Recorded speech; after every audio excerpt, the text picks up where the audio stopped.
বৃন্দাবন ধাম ভ্রমণের জন্য আর নেই কোনো চিন্তা। রাধেশ্যাম কুঞ্জ এবং বৃন্দাবন বিহারী হোমস্টে আপনাদেরকে দিচ্ছে একই ছাদের নিচে সকল সুযোগ সুবিধা। এখানের প্রতিটা রুমই পরিষ্কার পরিচ্ছন্ন এবং রুচিসম্মত। প্রতিটা রুমেই অ্যাটাচ বাথরুম, গিজার, কমোড এবং পরিষ্কার পরিচ্ছন্নতার কোনো কমই নেই। আরও থাকছে বাঙালিদের রুচিসম্মত প্রসাদের ব্যবস্থা, ব্রেকফাস্ট, লাঞ্চ, ডিনার। আরও রয়েছে প্যাকেজ ট্যুর, সব ধরনের গাড়ি পরিষেবা, 84 কোরস পরিক্রমা, সাইট সিনের সুব্যবস্থা ইত্যাদি। স্ক্রিনে দেওয়া নাম্বারের সাথে অবশ্যই যোগাযোগ করবেন, হোয়াটসঅ্যাপ করবেন। বৃন্দাবন ধাম এক অলৌকিক ভূমি। অলৌকিক ভগবানের অনন্ত লীলার স্থান রয়েছে এই ভূমিতে, বিভিন্ন স্থানে ছড়িয়ে। আজকে আমরা এই ভিডিওটির মাধ্যমে দর্শন করব তিনটি সেরকম লীলার স্থান। একটি হলো মাতা লক্ষ্মীর গ্রাম। জানেন মিত্র, মাতা লক্ষ্মী কিন্তু আমাদের এই ব্রজধামে আজও বিরাজমান রয়েছেন। উনি তপস্যা করছেন এবং ওনার দর্শনের জন্য এই গ্রামে এলে মাতা লক্ষ্মীর দেখা পাওয়া যায়, তেমনি পাওয়া যায় অনন্ত কৃপা, ভগবানের শুদ্ধ প্রেম। এই গ্রামটির নাম বর্তমানে কলিযুগে কি নাম রয়েছে, কি বিস্তারিত লীলা হয়েছিল এখানে, সেটি তো জানবো।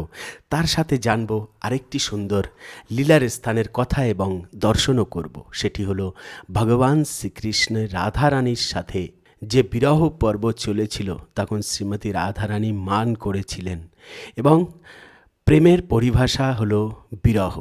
যখন দুজনের ভিতরে মান এবং অভিমান হয়, তখনই নয়ন দিয়ে অশ্রু ঝরতে থাকে। আর রাধা কৃষ্ণের পরম পবিত্র সেই নয়নের অশ্রু দ্বারাই নির্মিত একটি কুণ্ড, সেটি দর্শন করব। সেটি বর্তমানে কোন স্থানে রয়েছে এবং কি তার মহিমা, তাও জানতে পারবেন। এবং আরও একটি খুব সুন্দর লীলার স্থান দর্শন করব, যেখানে যমুনার তটে এসেছিলেন ভগবান শ্রীকৃষ্ণ গোপ বালকদেরকে নিয়ে এবং তার বেণুতে যে ধ্বনি দিয়েছিলেন, তাতে গোপীদেরও হৃদয় হরণ করেছিলেন। গোপীরা বলতেন যে, হে কৃষ্ণ, যখন আমরা রান্না করতে বসি তখন তুমি বেণু বাজিও না, কারণ আমরা রান্না করতে পারি না। ভগবান প্রশ্ন করলেন, তুমি রান্না করতে পারো না, তার কারণ কি? বাঁশির সাথে রান্নার কি সম্পর্ক রয়েছে? গোপীরা খুব সুন্দর উত্তর দিয়েছিলেন যে, হে কৃষ্ণ, আমরা তো ক্রন্দন করি, আমাদের হৃদয় হরণ তো তুমি করো বেণুর সুরের ধারা, কিন্তু ব্রজের সব কিছুই যে পুলকিত হয়, এই রন্ধনের কাষ্ঠ পর্যন্ত কান্না করে, যা অশ্রুতে সিক্ত হয়ে যায়, তাও পর্যন্ত ভিজে যায়। তাই তো সেই কাঠ আর জ্বলতে চায় না। তাই তুমি সে সময়ে বেণু বাজিও না যখন আমরা রান্না করি। তুমি আজকের এই ভিডিওটিতে আমরা তিনটি সুন্দর লীলার স্থান দর্শন করব। চলুন তাহলে আজকের এই পর্বটি শুরু করি। রাধে রাধে মিত্র, ধাম সেবা করতাম চ্যানেলে আপনাকে অনেক অনেক স্বাগতম। মিত্র, আজকে দর্শন করাতে নিয়ে এসছে কিন্তু আমাদের ভান্ডির বন। আর আজকের ওয়েদার কিন্তু একটুখানি মেঘলা মেঘলা ভাব। আর এই মেঘলা মেঘলা দিনে আজকে ভান্ডির বনে ভগবান শ্রীকৃষ্ণের এবং রাধারানীর সেই পবিত্র স্থান দর্শন করতে আমরা চলুন যাই। হ্যাঁ মিত্র, কোন পবিত্র স্থান? যখন ভগবান শ্রীকৃষ্ণ রাধারানীর মুখ কমলের দিকে তাকিয়ে ভগবান শ্রীকৃষ্ণ নিজেও অশ্রুসিক্ত হয়ে গেলেন, আর দুজনের নয়ন জল মিলিত হয়ে যে স্থানে জমায়েত হয়, সেই স্থানেই তৈরি হয় দিব্য একটি কুণ্ড, যার নাম হলো মানসরোবর। হ্যাঁ, স্থানটির নামও মিত্র বর্তমানে মানসরোবর নামে পরিচিত। সুন্দর সুন্দর মতিবৃক্ষ, গোলাকার রাসমণ্ডল, আর ঠিক সরোবরের বিশালতা দেখে প্রাণ জুড়িয়ে যায় ভক্তদের। আজকেও এই সরোবর দর্শন করার জন্য, এই রাসের বেদী দর্শন করার জন্য অনেক ভক্তরা সমাগম হয়েছেন এই স্থানে। মিত্র, এই স্থানে আরেকটি খুব সুন্দর লীলা হয়। প্রশ্ন তো হতেই পারে, এখানে নয় রাধারানী মান করেছেন, কিন্তু এখানে রাসের বেদী কী করে উপস্থিত হলো? তাহলে বলি মিত্র, ভগবান শ্রীকৃষ্ণ পূর্ণিমার রাতে, শরৎ পূর্ণিমার দিন, সে সময়ে যখন রাস উদযাপন করেন, তারে একসাথে দ্বাদশ মনে রাস উদযাপিত হয়। আর সে সময়ের একটি মিষ্টি ঘটনা কি জানেন? হ্যাঁ, আসুরি মুনি নামে একজন মুনি ঋষি ছিলেন। উনি গোবিন্দের ধ্যান করতেন। ধ্যান করতে করতে হঠাৎ করে গোবিন্দ ওনার হৃদয় থেকে অন্তর্ধ্যান হয়ে যায়। হঠাৎ করে চারিদিকে তাকিয়ে দেখে শূন্য, সব কিছুই, হৃদয়ে নেই গোবিন্দের স্মরণ। তখন চিন্তা করলেন, ভগবান শ্রীকৃষ্ণ খোঁজার জন্য কোথায় আমি যাই, কোথায় পাবো সেই যুগল রূপ? তখন সোজা চলে গেলেন কৈলাসে ভগবান ভোলেনাথের কাছে। সেখান থেকেও চলে গেলেন ব্রহ্মলোকে, ব্রহ্মলোক হয়ে বিরজা নদী পার করে গোলোকে। কিন্তু সেখানেও যে গোবিন্দের দর্শন পেলেন না। তখন চন্দ্রনানা সখী দুই রূপেই অবস্থিত সেখানে এবং ভূলোকে রাধারানীর রাসলীলায়। চন্দ্রনানা সখী বললেন, উনি তো এখন এখানে নেই, ওনাকে যদি পেতে হয় আপনাকে যেতে হবে সেই মর্তলোকে, পৃথিবীলোকে। উনি এখন রাসলীলায় লীলাবিলাস করছেন, আপনি বৃন্দাবন ধামে নিশ্চয়ই ওনার দর্শন পাবেন।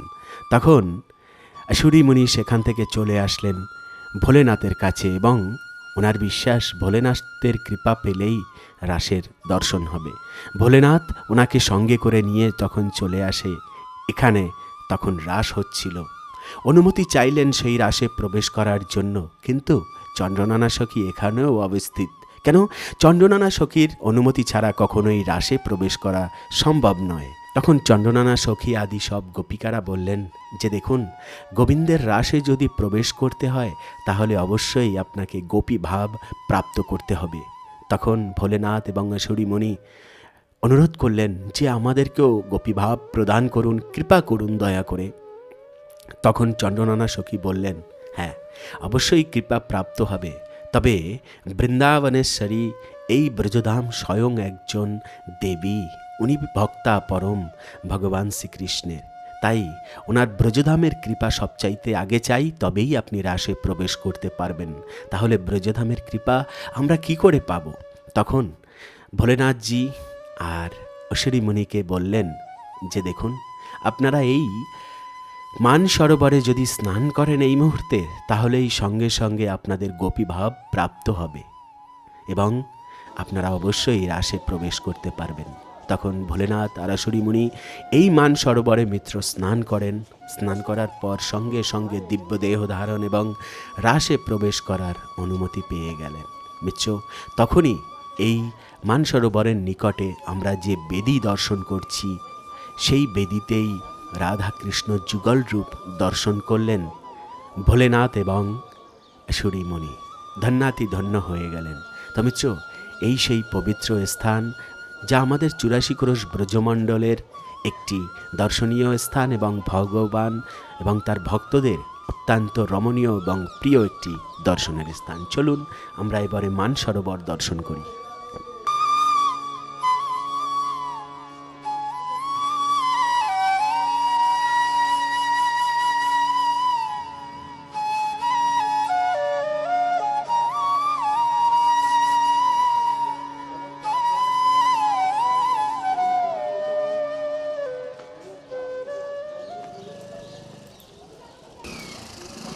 মন্দিরের আঙিনাটি এত সুবিশাল যে এখানে প্রতিদিন মেলা বসে থাকে। মিত্র, এই জগৎ সংসারের মধ্যে কটি স্থান আছে যেখানে প্রতিদিন মেলা হয়, মেলা বসে, ভক্তরা আসে, যেন এ এক প্রেমের হাট বসেছে, এ যেন অভিমানের পর্ব শেষ হয়েছে।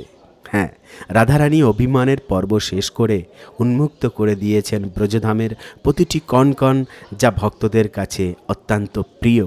আর গোবিন্দের দর্শনও প্রতিনিয়ত করা যায় এই ব্রজধামের প্রতিটি স্থানে।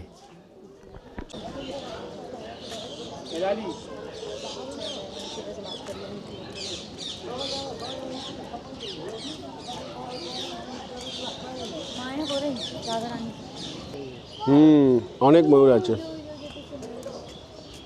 পুরো ভর্তি, পুরো মাঠ জুড়ে। হ্যাঁ, যাওয়া যাবে। ময়ূরের মতো দেখতে লাগছে, এটা কিন্তু ময়ূর না, ময়ূর না, এটা সেই পানকপড়ি টাইপের একটা আর কি। বাবা, কি পরিমাণ জল হয়েছে চিন্তা করতে পারেন? জল হয়েছিল প্রচুর, এবছর ডুবে গিয়েছিল। হ্যাঁ হ্যাঁ। আর আজকে আমাদের সঙ্গে যারা রয়েছেন, আশা করি এনাদেরকে গত পর্বেও আপনি দর্শন করেছেন। যারা এসেছেন ব্যারাকপুর থেকে, সেই ভক্তদেরকে নিয়েই আজকে মেঘলা দিনে বেরিয়ে পড়েছি মানসরোবর দর্শন করার জন্য। সঙ্গে ওনারা তো রয়েছেন, খুব আনন্দ। আর এই যে দেখুন, এখানে বর্তমানে বিশাল বন দর্শন করছেন, এটিই কিন্তু দিব্য বন। কলিযুগের যেমন আমাদের জীবেদের দৃষ্টিভঙ্গি, তেমনই ব্রজধাম আমাদেরকে সৌন্দর্যতা প্রদান করে থাকেন। যত হৃদয় শুদ্ধ হতে থাকে ততই কিন্তু এই ব্রজধামের সুন্দরতা বৃদ্ধি হতে থাকে। হৃদয়ের চোখ দিয়ে দর্শন করতে হয় মিত্র, সাধারণ চোখ দিয়ে নয়।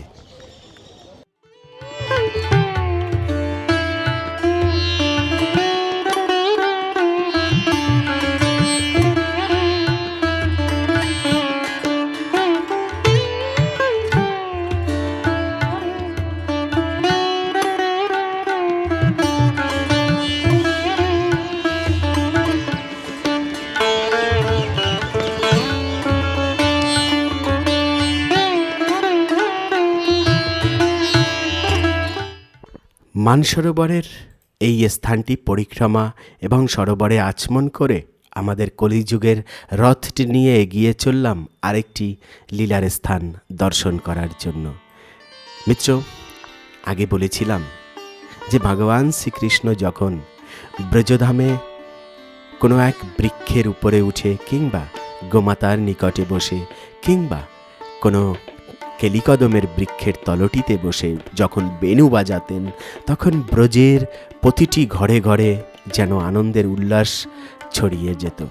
হ্যাঁ, কেউ তো কাজে মন বসাতেই পারতেন না, বরঞ্চ গোবিন্দের দিকে ছুটে আসার জন্য ব্যাকুল হয়ে যেতেন। আর তখন গোপিকারা অনুরোধ করতেন, হে শ্যাম, তোমার এই ধ্বনি তুমি আমাদেরকে শুনিও না, আমরা যে ব্যাকুল হয়ে যাই। হ্যাঁ, তেমনি একটি লীলার স্থান আজকে আমরা দর্শনের জন্য এই মুহূর্তে এগোচ্ছি। সেটি হলো বংশীবট, যেটি ভান্ডির বনে অবস্থিত। ঠিক কেশিঘাট থেকে যমুনার এপারেই অবস্থিত রয়েছে বেলবন এবং তার থেকে কিছুটা দূরেই অবস্থিত এই বংশীবট, যেখানে একদিন গোয়াল বালকদেরকে নিয়ে আমাদের গোবিন্দ এসেছিলেন যমুনার তটে। আর তখনই একটি বট বৃক্ষের উপরে বসে বেণু বাজিয়েছেন। ভক্তদের মান্যতা যে এই স্থানে এখনো পর্যন্ত ভগবান শ্রীকৃষ্ণের বংশীর ধ্বনি শোনা যায়। তবে ভক্তরা এটাও বলে থাকেন যে বংশীর ধ্বনি বর্তমানে তারাই শুনতে পারে যারা ভগবান শ্রীকৃষ্ণের শুদ্ধ ভক্ত কিংবা যাদের হৃদয় হলো কলুষমুক্ত, কিংবা হয়তো ব্রজধামে এসে ঐকান্তিক শ্রদ্ধার ফলেও তিনি এই বেণুর ধ্বনি শুনতে পান।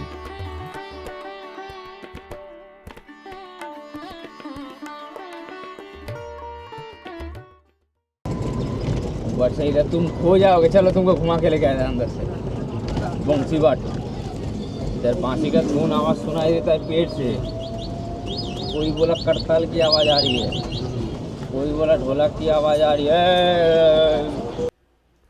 মানসরোবরের নিকটেও যেরকম দর্শন করেছেন এ যেন ব্রজের মেলা, নিত্য মেলা, ঠিক এখানেও কিন্তু মেলার মতো মন্দিরের নিকটে অনেক দোকান, অনেকও গৌশালা রয়েছে, যেখানে প্রবেশের মুখে ঢুকতে ঢুকতেই সর্বপ্রথমে আশীর্বাদ নিয়ে নিতে হয় গোমাতাদেরকে। এবং কেন কি এটি বংশীবট, এখানে গোমাতারা একত্রিত হয়েছিলেন। তাই এখানে মিত্র ভগবান শ্রীকৃষ্ণ বুঝিয়ে দিচ্ছেন যে আজ কলিযুগে দাঁড়িয়ে থেকেও যে স্থানে যে লীলা হয়েছিল ঠিক সেই লীলা অনুসারেই সেই স্থানে সব কিছু দর্শনের জন্য পাওয়া যায়।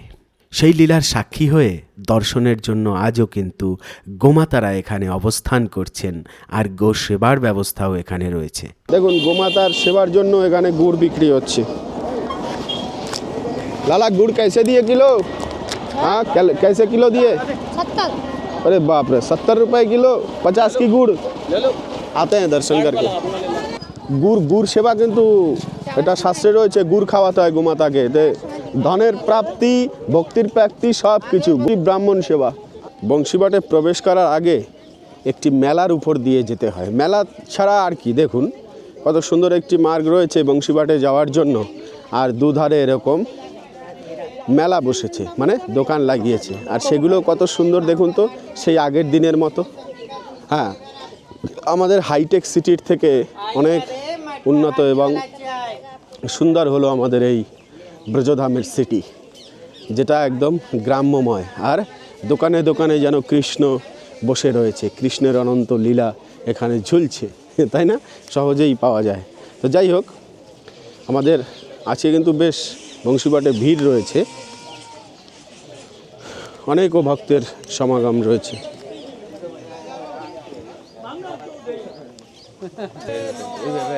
जय भोले की। জয় ভোলে বাবা। अरे জয়। हो गया है ना? जय भोले की। देख लो गुरु महाराज, जय भोले बाबा की। हो आ गया मेरा बेटा लगा। रनी आओ, तुम्हारे गले पे एक बार दे देते हैं। আমার বাবার নাম এমনি শম্ভু। हर हर महादेव। জয় শিব শম্ভু, কাট নালে। तो बाबू भी खींचो, आप भी खींचो। ए फन इधर कर लो। কাট নালে। अच्छा ना ले लो राधे ना ना भाई नहीं भाई। देख लो गुरु महाराज दे दिए। ফনা কেটে দিয়েছে। জয় বংশীবাট কি জয়। এটি হলো মিত্র সেই দিব্য বৃক্ষ যাকে ভক্তরা কল্পবৃক্ষ বলে থাকেন। হ্যাঁ, কলিযুগের কল্পবৃক্ষ বলতে পারেন, কেন কি ব্রজধামের ভগবানের স্পর্শিত আর ভগবানের লীলার সাক্ষী যেসব বৃক্ষ সবই কল্পবৃক্ষ। এখানে আপনি যে কোনো মনের বাসনা পূর্ণ করতে পারেন ধাগা বাঁধার মাধ্যমে। এই যে দেখুন বৃক্ষে যে পরিমাণ ধাগা রয়েছে, সব ভক্তরা নিজের মনের বাঞ্ছা পূর্ণ করার জন্যই বেঁধেছেন এবং তা পূর্ণও হয়েছে ভক্তদের, এমনটিই মান্যতা। তামিচ্ছ ব্রজধামে কিন্তু ভগবানের ভক্তি ছাড়া আর কিছুই চাইতে নেই, কেন কি আমরা যা কিছু এই জগৎ সংসারের বস্তু চাইব তা কিন্তু দুদিনেই আবার সব ছেড়ে দিয়ে আমাদেরকে চলে যেতে হবে। এমন বস্তু আমাদের চাওয়া উচিত যা যেন আমরা মৃত্যুর পরেও সঙ্গে যায় তেমনটি। তা হলো শুধুমাত্র ভগবানের কৃপা আশীর্বাদ আর হলো ভক্তি।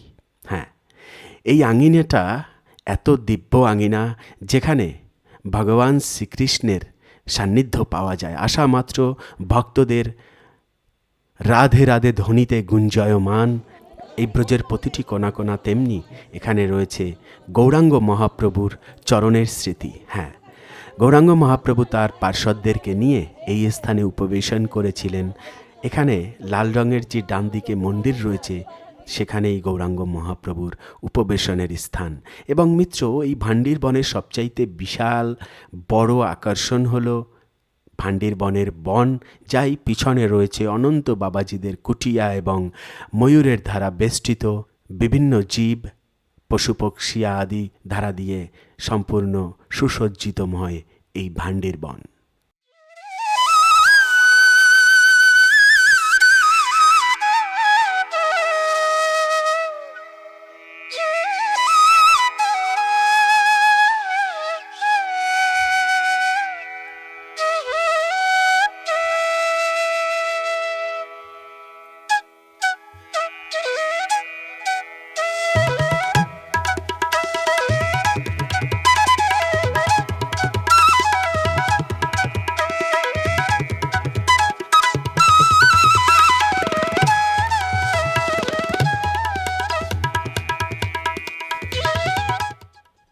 চলুন মিত্র, আমরা বংশীবট ভান্ডির বন দর্শন করে যাই এবার আরেকটি লীলার স্থান দর্শন করার জন্য। তাহলে কোন স্থানটি দর্শন করার জন্য যাব? হ্যাঁ, তাহলে বলি, একবার লক্ষ্মীনারায়ণ যখন একত্রে বসে বার্তালাপ করছেন তখনই হঠাৎ করে মা লক্ষ্মী শুনতে পায় বংশীর ধ্বনি। তখন ভগবান বিষ্ণুর কাছে জিজ্ঞেস করলেন, আচ্ছা এই ধ্বনি কোথা থেকে আসছেন? তখন ভগবান বিষ্ণু বললেন যে ব্রজঞ্জনন্দন ভগবান শ্রীকৃষ্ণ গোলক বৃন্দাবন থেকে এখন চলে গিয়েছেন পৃথিবী লোকের বৃন্দাবন ধামে, যেখানে এখন ভগবান শ্রীকৃষ্ণ করছেন রাসলীলা এবং মনুষ্য লীলায় অংশগ্রহণ করছেন অনন্ত অনন্ত গোপিকারা। সে কথা শুনে তখন লক্ষ্মীদেবী ভাবলেন, আমিও তাহলে যাব, ভগবান শ্রীকৃষ্ণের রাসলীলায় প্রবেশ করব। তখন বললেন ভগবান বিষ্ণু যে দেখো, গোপিকাদের অনুমতি ছাড়া কিছুতেই তুমি রাসলীলায় প্রবেশ করতে পারবে না। তখন বললেন, আরে আমি স্বয়ং নারায়ণী লক্ষ্মীদেবী, আমাকে কে আটকাবে? লক্ষ্মীদেবীর একটুখানি অহংকার হয়, তখন চলে আসেন আমাদের পৃথিবী লোকে, আর তখন এই বেলবনে রাসলীলা হয়। মিত্র, এই বনের বিল্লবন নামেও পরিচিত। তার কারণ হলো একদিন ভগবান শ্রীকৃষ্ণ এখানে আসেন গোচরণের জন্য, আর এখানে সে সময় প্রচুর পরিমাণে বেল বৃক্ষ, আর বেলগুলো এতটাই বড় যা দিয়ে সখারা বলের মতো খেলা করতেন যমুনার চরে। অবশ্যই আমরা যমুনার চরও দর্শন করব, যেখানে আমাদের গোবিন্দ এই বেল দিয়ে খেলতেন এবং সুন্দর সুন্দর পাকা বেলগুলো সব সখারা গ্রহণ করতেন। তাই এই স্থানের নাম হলো বেলবন। আর এখানেই রাস হয় এবং শ্রীমতী রাধারানী কৃপার ফলে সব গোপিকারাও অংশগ্রহণ করেছেন রাসে। এমনও সময় যখন লক্ষ্মীদেবী উপস্থিত হলেন, তখন চন্দ্রনানা সখী আবার আটকে দিলেন যে না, আপনার গোপী ভাব নেই, আপনি প্রবেশ করতে পারবেন না। তখন বললেন, আমার অনুমতির কিসের প্রয়োজন? আমি তো স্বয়ং লক্ষ্মী, সরাসরি প্রবেশ করতে পারি রাসে। কিন্তু এরকম শত সহস্র অনন্ত কোটি লক্ষ্মী দেবী যার সেবা করার জন্য ব্যাকুল হয়ে থাকেন, সে হলো আমাদের ব্রজেন্দ্রনন্দন ভগবান শ্রীকৃষ্ণ। ওনার কৃপা এবং ওনার কৃপার উপরেও গোপিকাদের কৃপা ছাড়া কখনো কি আর গোবিন্দকে পাওয়া যায়? তখন বললেন, আমার তপবলে এবং আমার তেজের বলে আমি রাসলীলায় প্রবেশ করব। কিন্তু রাসলীলা প্রবেশ করতে পারলেন না, দিলেন না। কেন কি শ্রদ্ধা ছাড়া কি আর প্রবেশ করা যায়? তখন লক্ষ্মী দেবী সেই থেকে এই স্থানে বসে এখনো পর্যন্ত তপস্যা করে যাচ্ছেন। ওনার কথা ছিল এটাই যে উনি তপস্যা করবেন এবং তারপরেই রাসলীলায় প্রবেশ করবেন। কিন্তু মিত্র, এখানে ভগবান শ্রীকৃষ্ণের আরেকটি লীলা রয়েছে। সেটি হলো ভগবান চান যে লক্ষ্মী দেবী এই ব্রজে যেন বাস করে এবং ওনার কৃপা কলিযুগের জীবরাও যাতে পায় এবং এই ব্রজে যারা বসবাস করবে তাদের জন্য কখনো ধনের অভাব না হয়। এই কথাটাই বলে গিয়েছেন সাধু মহাত্মারা। আর সে কারণেই কিন্তু লক্ষ্মী দেবী এখানে বিরাজমান রয়েছে। যদি কোনো ভক্তের ইচ্ছা হয় যে এই মন্দির দর্শন করে পরিক্রমা করে লক্ষ্মী দেবীকে পুজো দেবেন, তাহলে কিন্তু তার ধন্যাতি ধন্য হয়ে যাবে তিন কুল। মিত্র, এখানে লক্ষ্মী দেবীর পূজা করা মানে ধনের বৃষ্টি বইয়ে দেওয়া। হ্যাঁ, তবে শ্রদ্ধা সহকারে অবশ্যই। ধনের নির্ভরতা আসলেই নির্ভর করে শ্রদ্ধার উপরে। যার যেমন ভক্তি এবং বিশ্বাস, তেমনই কিন্তু গোবিন্দ তাকে পাইয়ে দেয়। তবে দুঃখের বিষয় হলো এই যে মিত্র, এই মন্দিরের ভিতরে কিছুতেই ক্যামেরা অ্যালাউ নেই। তাই লক্ষ্মী দেবীর মুখমণ্ডল না দর্শন করলেও আপনাকে আহ্বান করছি, আপনি স্বয়ং এসে এই মন্দির দর্শন করে যাবেন, যেটি কেশিঘাট থেকে বেশ কিছুটা দূরেই অবস্থিত। তো দেখুন, আমরা যমুনার পাড়ে চলে এসেছি। এই যে যমুনা জি এবারে বন্যার পরে এখান থেকে বয়ে চলছে, আর ধুধু করছে যত দূর দেখা যায়, সম্পূর্ণ হলো আমাদের যমুনা জি।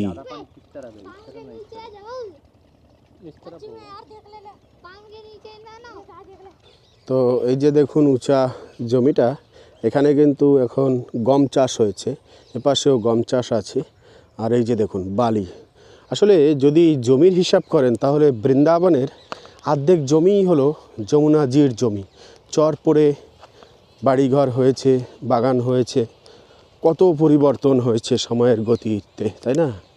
তো এই হলো আমাদের বেলবন মিত্র, দ্বাদশ বনের একটি বন, মানে 12টি বনের একটি বন বেলবন।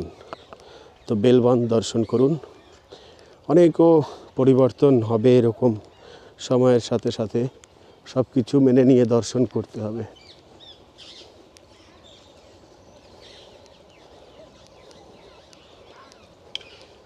ये है बेलबन, और कितने सारे बेल हुआ है देखो।